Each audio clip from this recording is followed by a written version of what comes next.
Cuauhtémoc Rivera. Como cada lunes, puntuales a la cita, Emilio Álvarez y Casas, senador del PRD, y César Cravioto, senador de Morena. Bienvenidos. Hola. Buenos días. Buenos días a los dos. Buen inicio de semana. Como el café que siempre nos...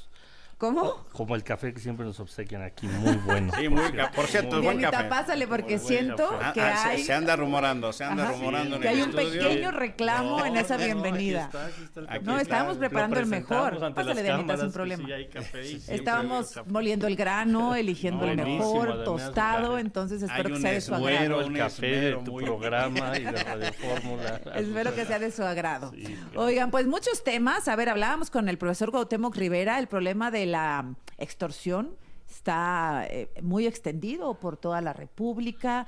El problema de la violencia sigue siendo un pendiente que pareciera va a dejar este gobierno al quien le queda al presidente menos de 2 meses de su administración, César. Sí, yo coincido que el tema de la extorsión es un tema delicado y es un tema que preocupa y que debemos seguirlo combatiendo y juntos, sociedad y los distintos ámbitos de gobierno atender.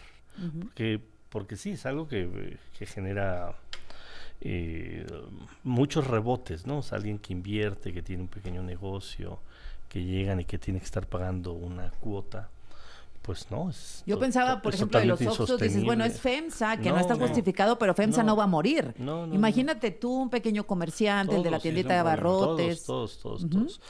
Una de las reformas que se trabajaron, pues justamente es eso, volver delito grave la extorsión, para que cualquier persona que sea detenida por este delito pues no tenga derecho a salir y que pues vayamos avanzando. Y también el tema de hacer una buena reforma al Poder Judicial pues va a ayudar a que haya menos impunidad en el país. Entonces yo coincido que es un tema que se tiene que atender con toda la responsabilidad. ¿Es el pendiente de este sexenio, Emilio? Es uno de los pendientes, pero regresando al tema de la extorsión. ¿Cuál es el pendiente? Porque estamos ya cerrando el sexenio. Mira, Emilio. creo que este es uno de los temas más significativos de los pendientes.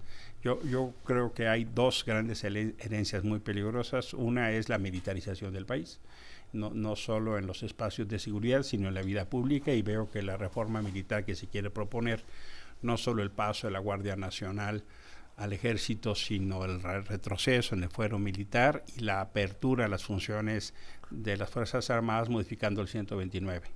El 129 constitucional es el que establece que en tiempos de paz las Fuerzas Armadas pueden hacer solo lo contenido, en disciplina militar. Ahora se quiere modificar para que las Fuerzas Armadas puedan hacer todo lo contenido en la Constitución y el orden público mexicano.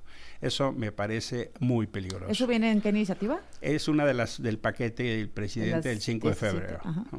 Y la otra es efectivamente el avance del crimen organizado, una de sus peores formas de la extorsión.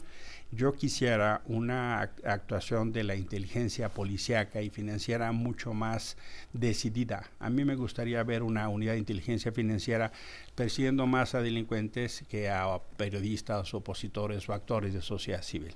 Lo que hemos conocido de la unidad de inteligencia financiera es esencialmente un instrumento de persecución a la oposición, a los críticos o a quien no comparte con este gobierno. Ahí es donde tendría que estar la columna vertebral, porque una parte muy importante de la extorsión se mueve por medios digitales, se mueve por pagos, se mueve a los migrantes, a los comerciantes, a gente de distinta condición que está sufriendo este delito. Pero también hay que subrayar que esto requiere la debida complementación entre lo federal y lo local. Yo no creo que sea solo responsabilidad federal, ni mucho menos, y esto sí tiene que tener una actuación de suma. Y no veo, honestamente, que los gobiernos locales también estén haciendo su responsabilidad. Por eso creo que la complementariedad del modelo de seguridad es tan importante y eso, honestamente, creo que se ha debilitado. ¿Será Harfuch el que cambie esta situación que se viene arrastrando desde hace tanto tiempo, César? Sí, bueno, Omar García Harfuch. Por supuesto que es una tarea del próximo gobierno, el gobierno entrante.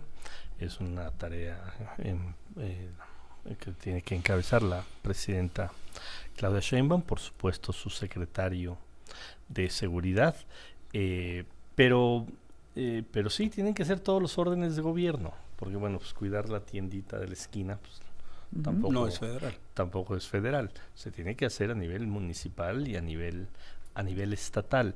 Y tiene que haber suficiente confianza para las denuncias. No, bueno, eso es muy importante. nada. Pues sí. Por eso, pero se tiene que Claro. avanzar en eso. Porque alguien que está siendo extorsionado, pues si nadie se entera, pues cómo se puede atender. Tiene que haber la confianza suficiente y los mecanismos hasta de denuncias sin que anónimas y cuidar a la persona que está denunciando, pues para que se vayan atrapando a esas Pero es la inseguridad del personas, pendiente más grande del presidente López Obrador. ¿Cuál considerarías tú que es el mayor pendiente que deja este sexenio? Yo creo que se avanzó de manera importante, sobre todo si tomamos cómo llegó el país o cómo estaba el país cuando nosotros llegamos a gobernar. ¿En qué sentido? Pues en los números se avanzó en bajar prácticamente todos los delitos.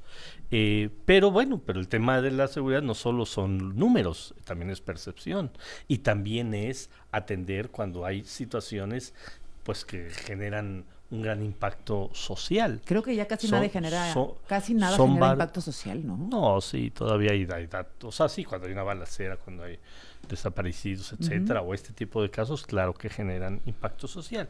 Entonces, yo diría que acelerar el tema de los resultados en seguridad, sin lugar a dudas, y eso lo sabemos nosotros, eso lo sabe la sociedad, eso lo sabe la oposición, eso lo saben los medios de comunicación. Todos sabemos que tenemos que seguir avanzando. Fíjate, en la encuesta del Financiero de la semana pasada calificaban muy bien al presidente, pero no así los temas de corrupción y de seguridad. Exacto. Yo creo que si no mal recuerdo esos temas. Esos temas son en realidad muy, muy críticos. Sí pienso que los números lo que reportan es que el fracaso de la política de seguridad en este gobierno. O sea, tenemos el número de homicidios violentos más altos de la historia. Más de 190,000. Peña lo dejó en 150,000 y Calderón 120,000. El número más alto de personas desaparecidas o de feminicidios o de periodistas y defensores de derechos humanos asesinados. Esos son los números. La tendencia ha tendido una ligera tendencia a la baja, pero desde el tope, desde lo más alto. O sea, ni siquiera se han recuperado los números que tenía Peña. Y creo que el modelo de militarización ha sido un fracaso. La Guardia Nacional ha sido el esfuerzo más importante que ha hecho el Estado mexicano en décadas en términos de recursos, de hombres, de capacidad, de gasto. Y los resultados son pobrérrimos. La policía de Celaya detiene más personas que la Guardia Nacional.